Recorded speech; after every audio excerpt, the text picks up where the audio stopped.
Welcome to another episode of Wheel of Horror, the podcast where two best friends spin a wheel once a week. It chooses the horror movie and they discuss it.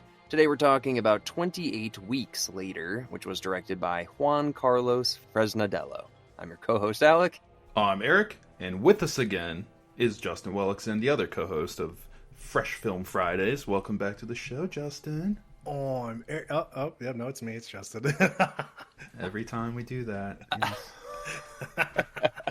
He does do that a lot. Alec's confused. He's like, who's the real Erik? I don't even know. Yeah. I can't tell. Do you want me to do it first? I'm Erik. Oh, I'm Erik. Fuck. Who was who there? Well, you said you were doing it first, Erik, so I think you were first, but I honestly can't tell. Well, you figured that one out. Good for you. That's tough, dude. That's tough. So, do we want to explain why we're doing 28 weeks later and not 28 days later? Yeah, I did on the last episode, but I'll do it again now. Yeah, basically, the rights issues, I don't know, it's the same thing with the entity. Like, we're like, hey, we definitely want to cover this, and then we go to find it, and we can't find it anywhere. You can't watch it literally anywhere. This happened with the others, if you remember. Oh, right. We had to watch it on 1, 2, 3 movies. I don't know. It's so crazy how in almost 2023, there are certain movies that you have to, like, own physical copies of. Well, especially, like, very popular movies. It must be in between rights right now or something. Well, I feel like something's probably being bought right now, like like with 20th Century Fox and Disney Plus and whatnot. Because I tried to find the Mighty Morphin Power Rangers movie like earlier this week because I just really wanted to watch after the Jason David Frank news and couldn't find it. Can't find it anywhere. I thought Disney Plus would have it because they got 20th Century Fox, and that's so I don't know. I'm not like it's above my pay grade with these rights. I don't know.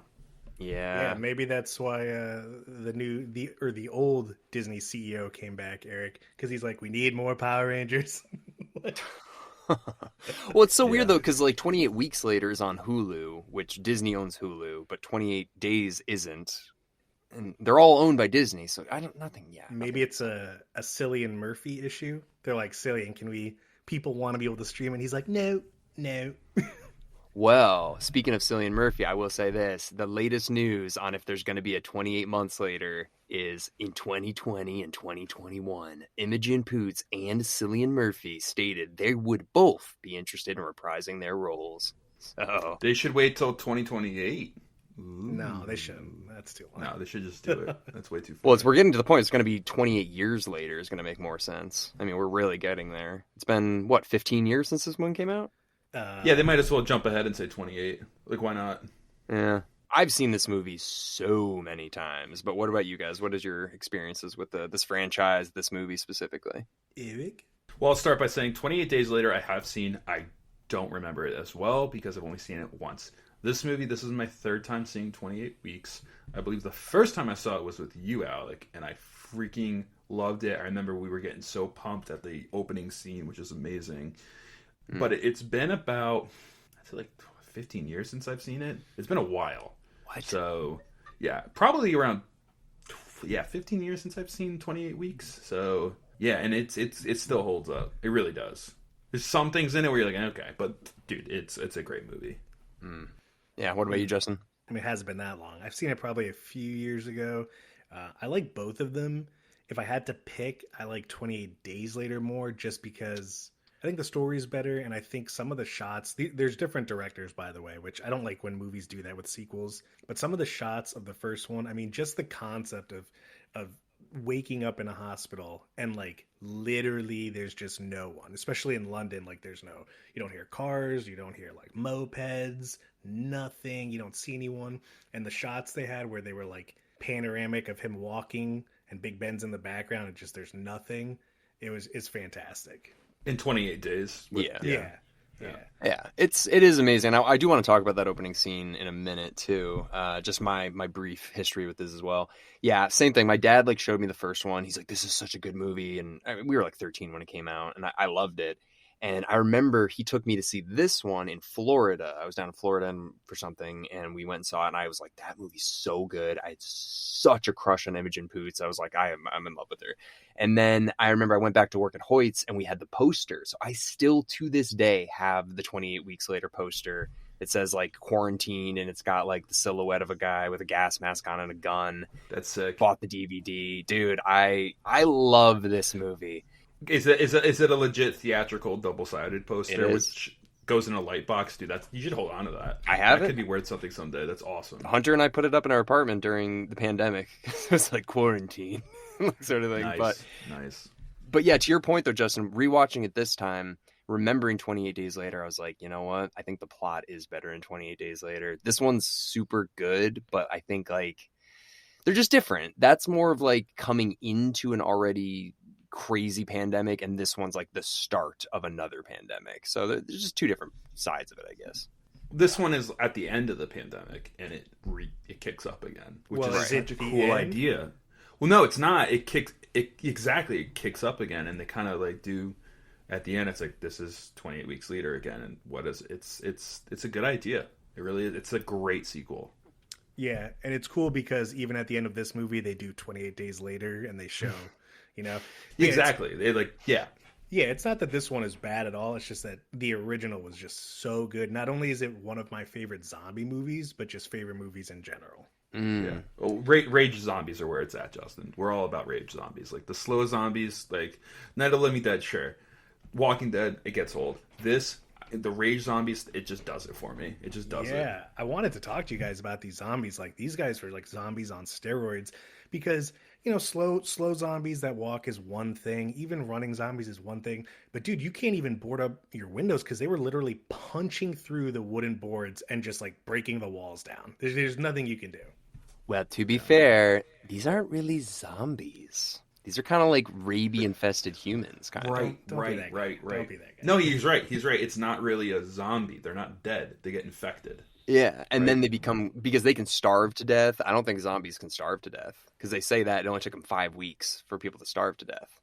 I was like, and like also like, what if there's like a super duper fat zombie who has like, no, but seriously, like, what if a guy gets bit and he's like 350 pounds or whatever? Like, he could probably survive for 5 weeks off his own body fat, you know?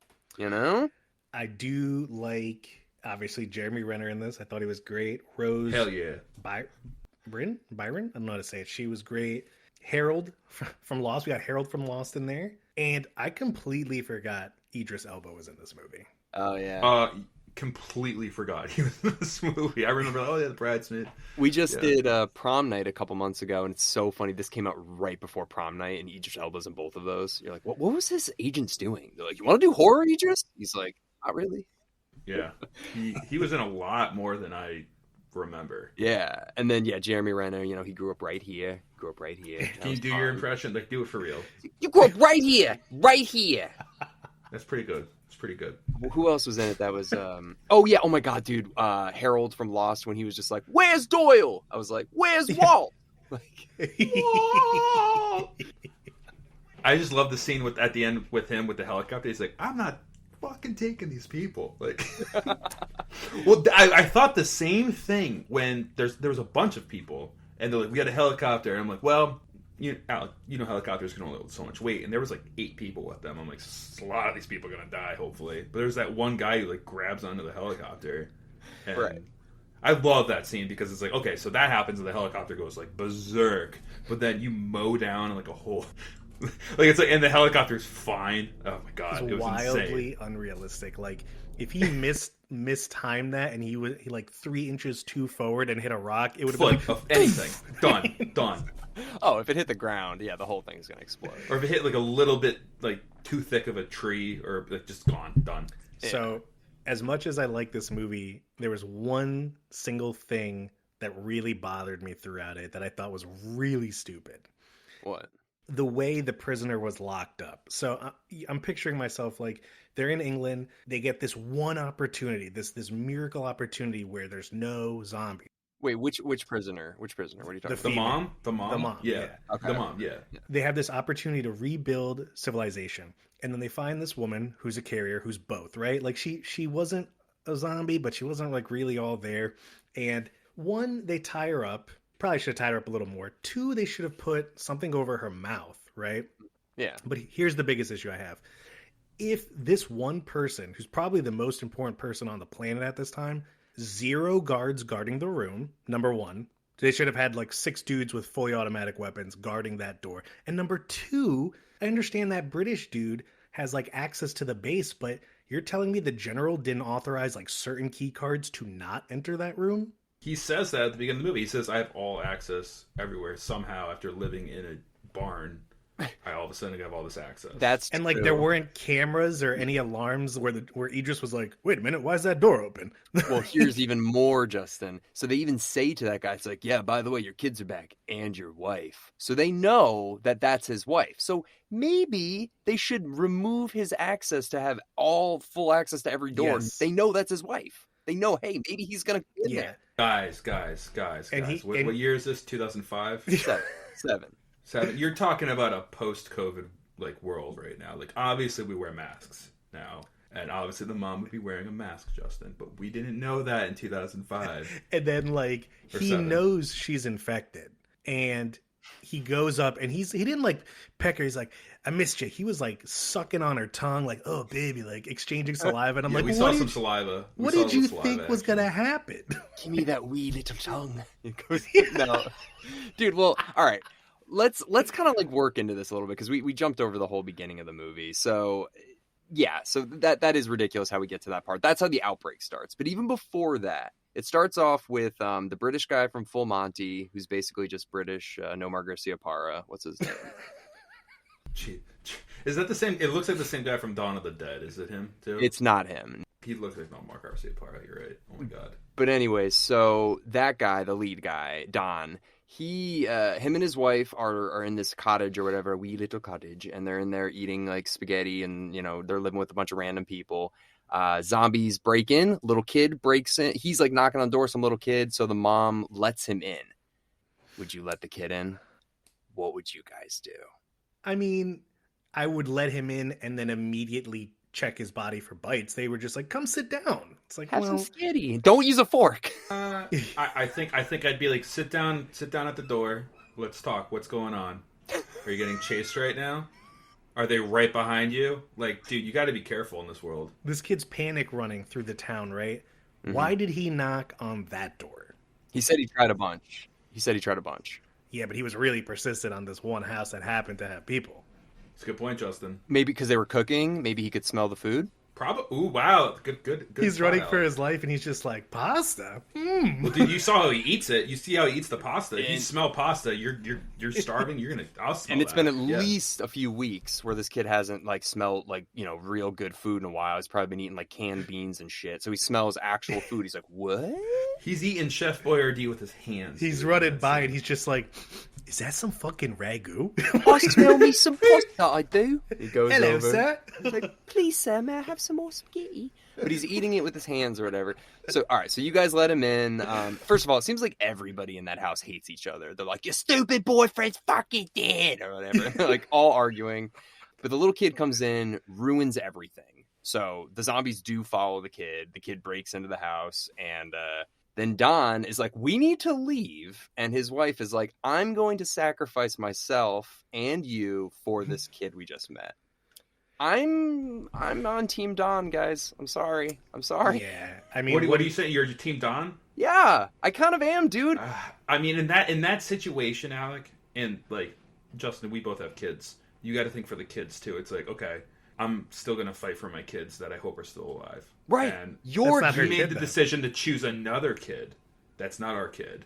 Right. And put yourself in a situation where we are 99.9% gonna get bit. She does get bit. If he stuck around, there's no question he would have been bit and killed. So he should have had a conversation with his wife. Like, if a kid comes knocking on the door, what do? We say, what's going on, kid? And the zombies get him. It's like, well, he shouldn't have been chased by zombies. Like, we tried. It's like, what do we say? Yeah. It's, fuck that kid. That's right. Yeah. That's right. We have kids of our own. And that's not a selfish thing to say. Like, Eric, I am on Team Don. I was like, why would you're going to orphan your kids? You're both going to die for this kid? No. So I'm Team Don. gonna eat all our food. He's gonna drink all our wine. Get him out of here. So anyway, so the zombies do kill every single person in that house. Don leaves his wife and this little kid and runs away. And he finds that Jacob guy or whatever. Like he's like, Jacob, and he runs. He's like, oh fuck, and the zombies are chasing him with